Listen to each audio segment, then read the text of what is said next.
Steve, we are Super Bowl bound. We will be there in New Orleans. We will? We will. And we know what teams will be there with us. It will be the Kansas City Chiefs and the Philadelphia Eagles facing off in the Super Bowl once again. And you and I were standing on the sideline at the AFC Championship game at Arrowhead. I do want to say this too. These guys coming over to Steve on the sideline, gotta pay my respects, man. Gotta pay my respects. I'm standing next to a goat right here watching these guys warm up and watching these wide receivers and tight ends go out there, Steve. Oh, God, I just gotta give you your flowers. I gotta give you your flowers. Don't do that. You're not gonna say it, so I'm gonna say it.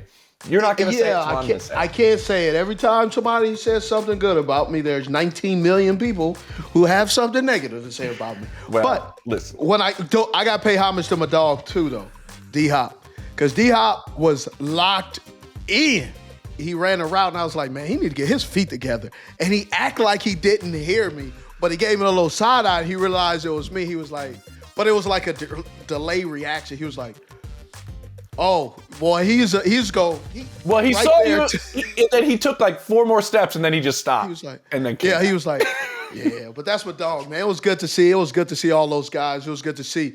So let's break down the pass catchers between the Philadelphia Eagles, Steve, and the Kansas City Chiefs. 2 very different units, but 2 units that are used a little bit differently. So let's go between these 2. I have a point I want to make on each. I think the Eagles wide receiver and pass catching group is more talented than the Kansas City Chiefs group. Please mark that James has made this statement, not Smitty. Thank you. I am saying that just raw talent. I mean, Hop is. He's one of my favorite players in this league. He's in year 12. So happy that he got to the Super Bowl now after all the time that he's waited. We know what Travis Kelce can do. We know that we're seeing an emergence from Hollywood Brown and Xavier Worthy's growth in his rookie season. But if I'm looking at this team, Steve, I don't think you can make the argument against the fact that the Philadelphia Eagles have 2 number 1 wide receivers in A.J. Brown and Devonta Smith. They are both 1. That is correct. And that's undeniable in a stretch. I think that's a tough matchup for Kansas City, the way AJ can run routes, the way he can be physical within his routes, the way he can muscle guys downfield. And we know the type of technician that Smitty is. You love the way Smitty runs routes, Steve. I was talking about him in Alabama when people were talking about his size and his build. And I think the way Devonta Smith is able to stay healthy and the way Xavier Worthy has been able to stay healthy, that this is a great example too, that whatever the frame of someone is, they have been playing long enough in that body size, in that body type. That is who they are, and that is what is going to happen. Yeah, and I love that you brought that point up, because I think back in the day, you and I have texted about, like, Devonta Smith, and I've asked you kind of like, what do you see in him with the slim frame? And you've always kind of said to me, like, look at the way he plays. He plays like he's bigger. He plays physical. Yeah, finishes. And he finishes, like I don't want to jinx him. You don't have a feeling like he's out there and he's going to get hurt. Like, just the way he carries himself. But see, here's a lot of times what happens. Guys get hurt trying to not get hurt.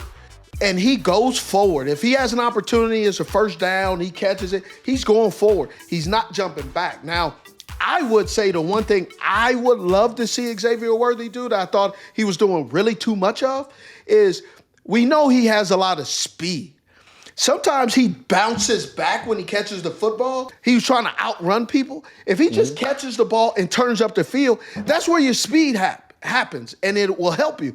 But when you jump backwards, first of all, jumping backwards, and then when you land, you have to reload. So you're now seconds, which seconds in reloading allows pursuit to get closer. If he'd have just caught that ball and turned up, he would have had a better chance of outrunning than hopping back and then allowing pursuit to go, because now the pursuit is coming this way, you going that way. So now you're bringing a tackle closer to you.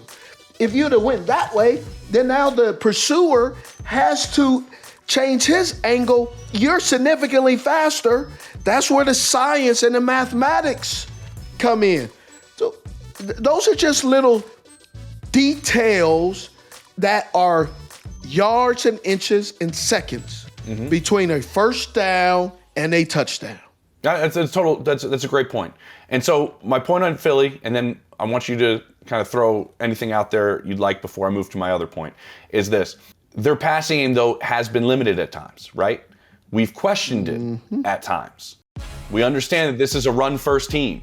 And I would be a run-first team if I had Saquon Barkley and that offensive line. I don't think you're doing anything incorrect when you're going out there creating the explosive plays that they create running the football. It's a great run game. It really is. But as talented as these two guys are, the passing game is somewhat limited. So when I say they have maybe the two most talented players out of these two groups in Devonta Smith and A.J. Brown, they're also limited in a sense of the offense, and many people believe because of what the quarterback can and can't do, and what Kellen Moore has to design to make sure. And what do you mean by that? Offense is successful. I would say this. What do you mean? Extrapolate on that point, please. Great word.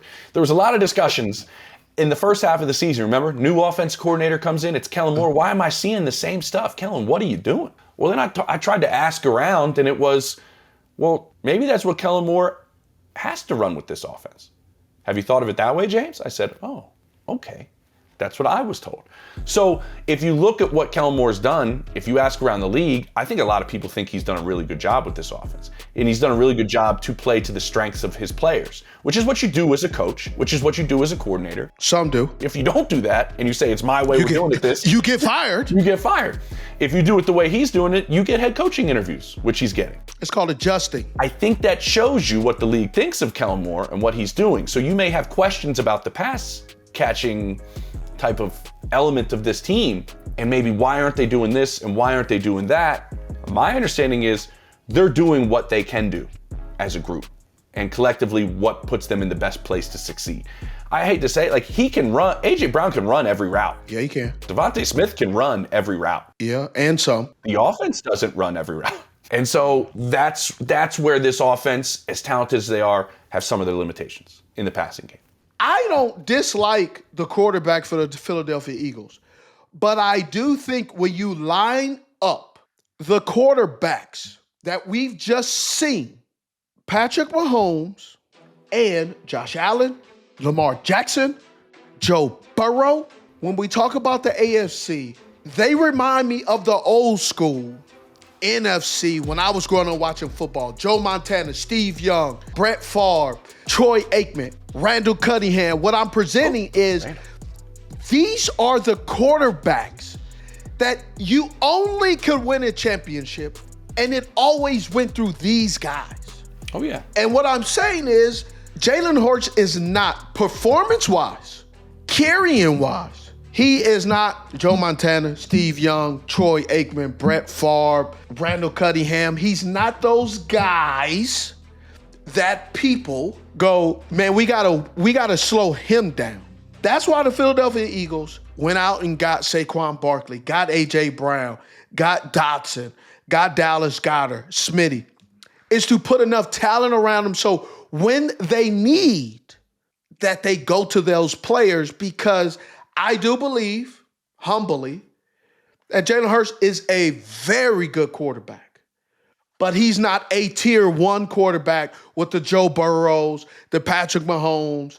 If they win, which I kind of believe the Philadelphia Eagles, if it's a close game, I close my eyes and I say, I got to give it to the Kansas City Chiefs because this is what they've been doing. But if it's a thoroughbred race, I'm giving it to the Philadelphia Eagles because of all the guys they have around Jalen Hurts. I agree with your assessment, but I also think he has some intangibles that make him a very unique player. He is unique. He's a damn good player, unique. He has some traits. He has some traits. 100%. Some traits. And I think the way he can run the football adds an element to the way he plays the position. Yes. He understands that his defense is outstanding. He understands Saquon Barkley is outstanding. The dude. He understands I don't turn the ball over. We're in a great situation. I think his decision-making is one of his positive traits. His decision to not put the ball in harm's way. He throws the ball away a lot. Well, guess what? I'll roll out. I'll throw the ball out of bounds. We'll live another day. There's some teams right now that wish their quarterback would have made the throwaway pass. Exactly. So I think his understanding of how this works for the Philadelphia Eagles, I think he's going, I know what I can do and can't do. And I know what allows us to win. And I think winning is more important to Jalen than proving everybody I can do this, this, and this. Yeah. Now, I will say this too. Jalen played great in the championship game. Yeah, it did. He played outstanding in the Super Bowl the last time these two teams met. I mean, honestly, he did. one of the best quarterback performances we've ever seen in a Super Bowl was Jalen Hurts the last time these two teams played. He has it in him to do it. Yes. I think he has an understanding of what makes his team successful. On to my argument for the Chiefs, Steve, is this. What's going on? James Palmer here, and let's get real for a second. You see the underdog graphics flying in and out of the show 89 with Steve Smith and myself. Well, you're probably wondering, what are these? Well, what they are is it gives you an opportunity to participate, to start playing. You can use the promo code UD89. You can scan the QR code and you can start playing instantly. Dive right in and you can win $1,000 bonus cash like that. You just got to pick higher or lower. So remember, scan that QR code. Use that promo code UD89. What we do here at 89, we give you analysis, we give you breakdowns, we give you the news. We love that you're here. We love that you're watching us and hanging out with us. But now, when you do this, you get an opportunity to find out if we actually know what we're talking about. On to my argument for the Chiefs, Steve, is this. Yes, there might be some more talent on the Eagles group. A lot more talent. But I think the Chiefs group is more diverse and more unpredictable and more diplomatic. And the democracy that is the Chiefs passing attack makes them so dangerous. Yes. I looked at the playoff games here, right? Championship game for Philadelphia, 5 different players targeted by Jalen Hurts, and they scored 55 points. 5 different players targeted in the divisional round. 6 players targeted in the wild card round. Chiefs, championship game, 8 guys targeted. Divisional round, 9 guys targeted. They have so many different players and different designs to feature different players that makes you really unable to focus on specific things. Here's a key word that when you said this word, I said this under my breath. The Philadelphia Eagles have more weapons, but Andy Reid understands what type of players he has. The Kansas City Chiefs do not have more weapons. If you go down, the number 1 wide receiver for the Philadelphia Eagles, or 1A is A.J. Brown. 1B is the Slim Reaper. Mm-hmm. Now, if I go, who's number 1 wide receiver for the Kansas City Chiefs? You're going to have to think for a second. Is it 3rd and 5? Is it 1st and 50? Exactly right. I have to say the number 1 pass catcher is Travis Kelce. And he had 2 catches in the championship game. That shows you how this team's built. But the attention that he is required, what they need to do to keep him contained requires 2 and sometimes 3 people. And what do I mean by 3 people? Steve, he's never been covered by 3 people. He's a tight end. If his hand is in the dirt and there's an end right there who widens out to make sure now Travis Kelce has to chip him or he gets a knock on Travis Kelce. That's 1. Linebacker, he passes him up 2. And then when he gets deep into his route, a secondary guy, that's 3. Okay. I know Sesame Street is leaving, so let me be Count Dracula. A 1, a 2, a 3. Okay. That's 3 people. Now, who's the 1B, no more wide receiver? It ain't no number 1. It ain't no number 1B. The next guy, it could be, depending on the formation and what they need, it could be Xavier Worthy with a little run or a screen pass allowed him to get a speed, or it's a rollout and sit in a spot, which is D-Hop. But the guy that prevailed and showed, wow, where's he come out of? Juju Smith-Schuster. And then they getting Hollywood Brown back. So, and then they got Grayson, the tight. So there's a number of guys, and unfortunately, Sky Moore is mission in action, healthy scratch, not even there. My point is, the Eagles have more weapons, but the Kansas City Chiefs, they have people for different situations. And that's a huge difference. That's a huge difference. And Hop said this to me on the field after the championship game. I'm talking to him, known each other for a long time, and I was like, what makes Andy so good? You've been with a lot of coaches. Like, what makes him different? And Steve, he said exactly what you were saying. He told me that he's one of the greatest coaches of all time because he has such a good understanding of how to use each player in certain situations. Bro, that's so unique. And use the specific abilities that they have to make them successful or set them up to have an advantage. Is that not perfect?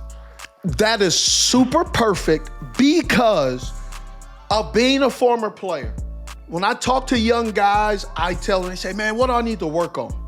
I said, before we start working together or we have a conversation, do me this favor. Go to the scouting department of your organization and ask them for the write-up of you. What is your scouting write-up? Because teams, when you get the game plan for the week, they have information. Mm-hmm. And in that information, it says he can do this well, but here's his weaknesses. So you need to figure out what other people know about you that you don't even know about yourself. Yep. And I love D-Hop telling you that because not every coach utilizes his players and put them in position. Sometimes you got guys going, well, right, Steve, it's my offense, right? Yes. It's my offense. You're running in my offense. You know what? It's like this, putting deodorant on your smelly pit with your shirt on. It may make your shirt smell good, but it ain't gonna fix the stench on the body, the odor underneath the shirt. It's not being utilized correctly. It's not. It don't work. It's a great concept. It's cute, but you still musty. Still musty. And so that goes in line, Steve, with what you're saying, because the other part that Hop told me was the other thing Andy does all the time is he doesn't look at stats and he doesn't look for anybody needing touches. You saw Travis Kelce getting 2 catches in the championship game. There's a Patrick Mahomes run where he's the lead blocker and paves the way for Mahomes to get into the game. Yeah, I saw that. Right? Yeah. He doesn't, actually, I said that to Travis when he walked out of the locker room. I said, you're a hell of a lead blocker. He just looked at me and goes, baby, you know I'm going to do whatever I need to do to make this team win. And I was like, he doesn't need touches. Nobody needs touches, and Andy knows that, and that's what Andy's taught this group. You know, Hop is saying this, nothing is forced to a player. That's why these are designed with so many different guys getting catches. Can I tell you something? Come on in. Look, lean in. Can I tell you a secret? Yeah. That I've said about myself now for about the last 7 months. Mm-hmm. If I would have been a broadcaster first before I played, I probably would still be playing football at 50 years old. I see the game so differently today, watching it from the end zone and watching it from the press box and watching it on film. I'm telling you, man, if you watch the game and not looking for the stats, and you look at the game and figure out the why and the how. I'll give you a great example. When I was in Buffalo watching my Baltimore Ravens lose against the Buffalo Bills, do you know one of the things that I was watching? Dawkins is a hell of a left tackle. Oh, yeah. Bro, the things he was doing, the ability he was having to use the shifting of weight and angles to get his defender to move, I was just in amber, and that led me to watching Chris Jones. Chris Jones was tossing dudes out the club consistently over and over again. And sitting in the broadcast booth now in the press box, I'm watching things that I never used to watch on the sideline. Now that I am on the sideline, I'm watching things that people don't even pay attention to. High guy, is he planting on his inside foot or rolling on his outside foot? Can his knee bend really go that way? Does he chop or does he round off? Just little small nuances that, man, I'm telling you, I'm just admitting and being vulnerable and saying, look, if you want to learn how to play this game, go in the press box. Watch the game and watch other players of what they do and don't do to know who can play and who cannot play. And having a good year doesn't mean you're a good player. Having a catch or two does not make you a good player. It's the consistency. And the thing that we're looking at with these two teams, they have been consistently who they are for the last month, and we saw who they were becoming in the first few months. And to wrap it up, I'll say this, and I'm going to go all the way back to training camp, Steve. I remember talking to people in Kansas City in training camp, because this goes with exactly what you just said. We are going to be more explosive than we've been in any of the previous years since Tyreek Hill left. That was their goal during training camp. They wanted to be more downfield. It's why they got Hollywood Brown. It's why they got Xavier Worthy.